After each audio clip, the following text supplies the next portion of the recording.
urged all radio stations in Nigeria to use the platforms to create awareness about climate and national orientation. Elijah Mohammed Idris stated this in a message this Thursday in celebration of the World Radio Day. He challenged radio stations to collaborate with other organizations and experts in the field of climate change to provide accurate and reliable information to listeners through interviews with scientists, environmentalists, and policymakers. This, according to him, will enhance understanding of the issue and work towards finding sustainable solutions in line with President Bola Tinubu's renewed hope agenda.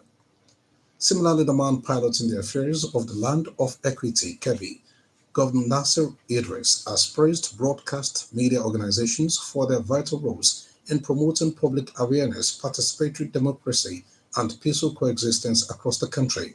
In a goodwill message this Thursday, Vice Special Advisor on Communications and Strategy, Mr. Abdullahi Zoro, the governor highlighted the impact of radio and television stations in bridging the communications gap between the government and the people.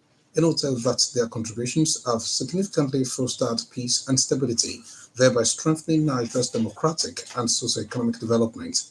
The governor emphasized that these platforms not only inform and entertain, but also allow the public to voice their opinions on government performance.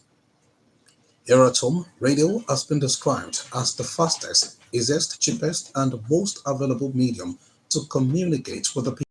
It is therefore necessary for professionals to uphold the tenets of broadcasting and ensure the continuous usage of the medium to get across to the core parts of the world for the desired environmental change. A veteran broadcaster and on-air personality, Mr. Biodun Bello, made the submissions while speaking on the significance of the World Radio Day celebrated this Thursday. According to him, the theme for this year, which is Radio and Climate Change, is aimed at ensuring that all radio stations in the world focus on the education and information of their audiences on enduring climate issues. The federal government has promised to leverage industrialization as an instrument towards the development of the nation's economy. The Minister of State for Industry and the Federal Ministry of Industry, Trade and Investment, Senator John Eno, made the promise this Thursday during a courtesy call on Governor Akwabiodun at Okemos, Abeokuta. He explained that President Bola Tinubu has come up with an 8-point agenda to attract more foreign investment into the country, noting that government has also introduced several incentives to encourage all the industries that have relocated to return to the country. Describing industry as key to the nation's growth, Senator Arnold said he was in the state on a familiarization tour of the various industries in the state in order to know their challenges. Meanwhile, the main man in the Gateway State, Governor Akwabiodun, has reiterated the commitment of his administration to invest in the power sector to promote the state industrialization agenda. Governor Biodun gave the assurance this Thursday while playing host to the Minister of Industry in the Federal Ministry of Industry, Trade and Investment, Senator John Eno, at Okemos, Abeokuta. He emphasized that the provision of the cheapest power supply, coupled with the presence of gas reticulation in the state, would accelerate economic development and attract more investment into the state. Mr. Governor informed that the current administration at inception introduced the Ishaya mantra as a means of improving the socio-economic development of the state, noting that the state government has invested heavily in road construction to sustain its position as the industrial hub of the nation. The ongoing construction of the 6.4 billion naira Guaram Basirka Bridge in Jigawa State is expected to significantly boost trade and enhance connectivity between the northwest and northeast regions. Governor Umar Namadi inspected the bridge during a stopover on his way to Gombe State, expressing satisfaction with the progress and reaffirming his administration's commitment to its timely completion.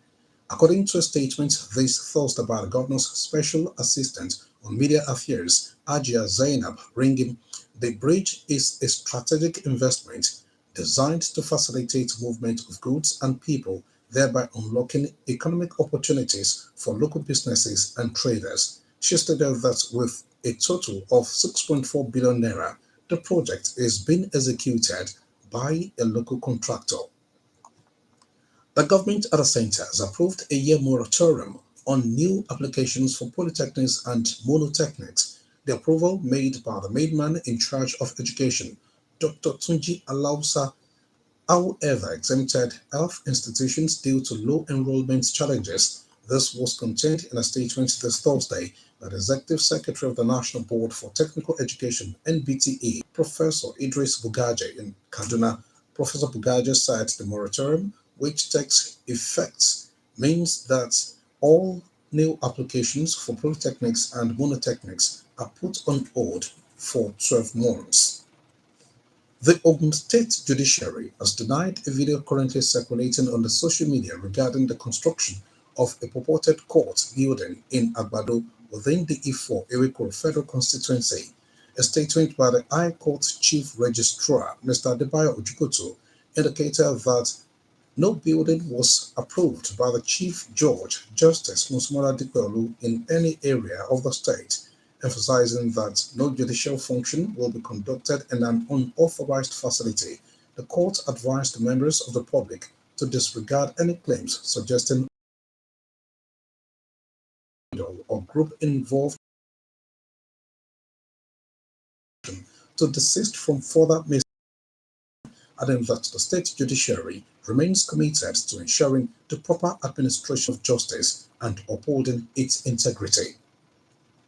The Nigerian Midstream and Downstream Petroleum Regulatory Authority (NMDPRA) has said that fuel tanker accidents claimed 474 lives between 2022 and 2025 and called for reforms to stop the tragedies. The NMDPRA Chief Executive Officer, Mr. Farouk Ahmed, let out the figures at a stakeholders engagement in Abuja.